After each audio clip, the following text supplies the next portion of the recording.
Hi guys. So in this video I'm going to teach you guys about the structure of C programming. ఈ వీడియోలో మనం ఏం నేర్చుకుంటాం అంటే C ప్రోగ్రామింగ్ స్ట్రక్చర్ ఎలా ఉంటుంది అనేది నేర్చుకుంటాం. సో C ప్రోగ్రామింగ్కి వచ్చేటప్పటికి ఫస్ట్ ఉండేది pre processor directive.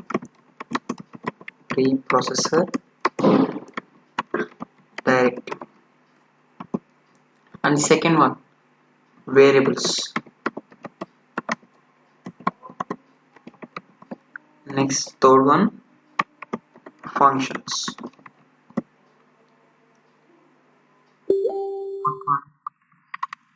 Main function.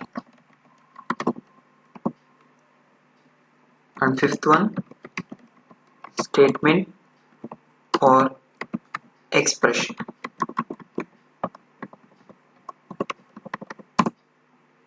And finally the sixth one is comments. So preprocessor directive. First comments నుంచి స్టార్ట్ చేద్దాం. అసలు కామెంట్స్ అంటే ఏంటి?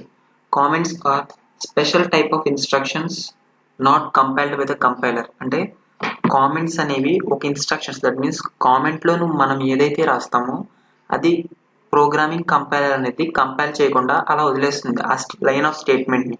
అంటే మనం ఏ డిస్క్రిప్షన్ కావాలంటే ఆ డిస్క్రిప్షన్ కామెంట్స్లో రాసుకోవచ్చు. So comments generally two types. First one single line comments and the second one multiple line comments. So for multiple line comments we use, and for single line comments we use double slash. See, and for double line comments use slash star and then our description and then star slash. అంటే single line comment అంటే ఒక లైన్కే comment రాయాలనుకుంటే double slash రాసి ఆ తర్వాత మన statement ఏదైతే ఉందో దాన్ని రాసేస్తాం. అది మల్టిపుల్ లైన్స్ ఒక 3-4 ఆర్ ఇంకా ఎక్కువ లైన్స్ ఉంటే స్టార్ స్లాష్ అనేది స్టార్టింగ్ రాస్తాం, స్లాష్ స్టార్ అనేది స్టార్టింగ్ రాస్తాం. అండ్ మనం ఎక్కడైతే ఎండ్ చేస్తామో మన డిస్క్రిప్షన్ అనేది అక్కడ స్టార్ స్లాష్తో క్లోజ్ చేస్తాం. సో ఈ ఇన్ బిట్వీన్లో మన డిస్క్రిప్షన్ రాస్తాం. ఇవి comments.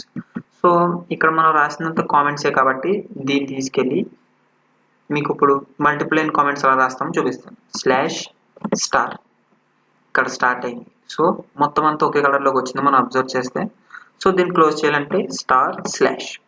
So this is completed. And next one is preprocessor directive.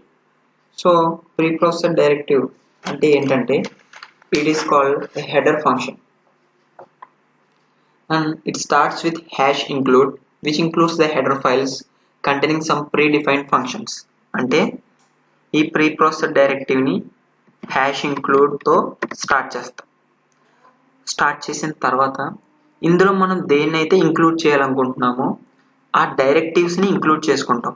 అది math.h అనే డైరెక్టివ్ కావచ్చు, లేదంటే సమ్ stdio.h అనుకుందాం. హ్యాష్ ఇంక్లూడ్ stdio.h వీటిని డైరెక్టివ్స్ అంటాం. ఈ డైరెక్టివ్స్ ని ఈ హ్యాష్ ఇంక్లూడ్ తో ఇంక్లూడ్ చేసుకుంటాం. ఓకే, సో ఇప్పుడు ఈ math.h లో ఏముంది? సో ఇక్కడ మీకు సింగిల్ లైన్ కామెంట్ ఎలా యూజ్ చేయాలో చూపిస్తాం. double slash we are using single line comments.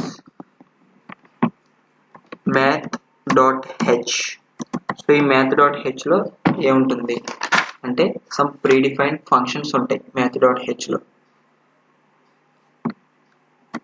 predefined functions and stdio.h దీంట్లో కూడా predefined functions ఉంటాయి. అసలు predefined functions అంటే ఏంటని డౌట్ రావచ్చు. సో predefined functions అంటే scanf, printf, gets ఇలాంటివి.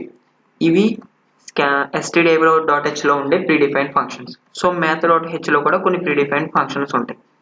సో అలా ఏ డైరెక్టివ్ అయితే మనకు కావాలో ఆ డైరెక్టివ్ని preprocessor డైరెక్టివ్తో మనం ఇంక్లూడ్ చేసుకుంటాం. And the next one is variables.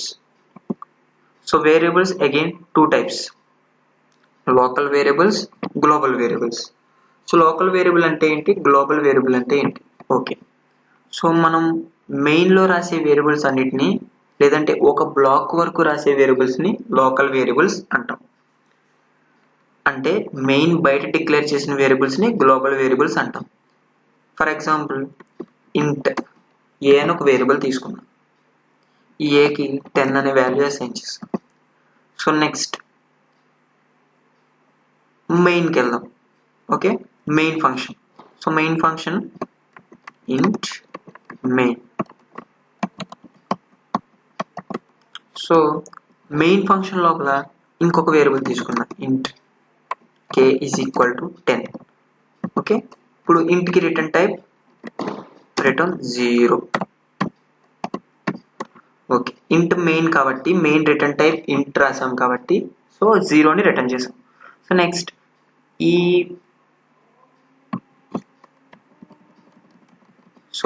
Selected line of statements ఉంది కదా కోడ్లో, హ్యాష్ ఇంక్లూడ్ అనే డైరెక్టివ్స్ కింద మెయిన్కి పైన మనం డిక్లేర్ చేసిన వాటిని గ్లోబల్ వేరియబుల్స్ అంటాం. ఈ వేరియబుల్స్ సో మనం ఈ సింగిల్ లైన్ కామెంట్ని ఇలా కూడా వాడుకోవచ్చు, గ్లోబల్ వేరియబుల్స్ అంటాం. ఈ మెయిన్ లోపల మనం ఏవైతే డిక్లేర్ చేసుకున్నామో వాటిని లోకల్ వేరియబుల్స్ అంటాం. సో మెయిన్ లోపల ఉన్నదే లోకల్ వేరియబుల్ అని కాదు, సర్టెన్ బ్లాక్ స్కోప్ ఈ మెయిన్ వరకు, ఈ లూప్ ఓపెనింగ్ నుంచి క్లోజింగ్ వరకు ఉన్నదాని వరకే ఈ లోకల్ వేరియబుల్ స్కోప్ ఉంటుంది. సో ఈ గ్లోబల్ వేరియబుల్ ఏంటంటే entire program, throughout the program మనం ఎక్కడైనా యాక్సెస్ చేసుకోవచ్చు. సో మీకు డౌట్ ఉంటే మనం దీన్ని సింపుల్గా ప్రింట్ చేసుకోవచ్చు. Okay, printf %d space %d. So మన లోకల్ వేరియబుల్ a, సారీ మన గ్లోబల్ వేరియబుల్ a, మన లోకల్ వేరియబుల్ k. ఎందుకంటే మెయిన్లో ఉన్నది లోకల్ వేరియబుల్, మెయిన్ పైన మనం రాసుకునేవి గ్లోబల్ వేరియబుల్స్. ఓకే, సో ఒకసారి దీన్ని రన్ చేసి చూద్దాం.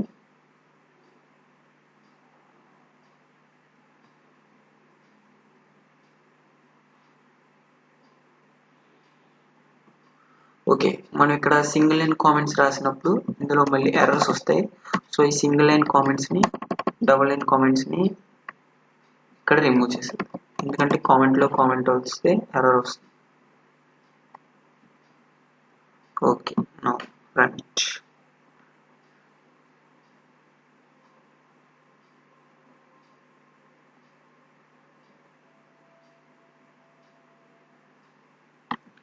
Still running, yes.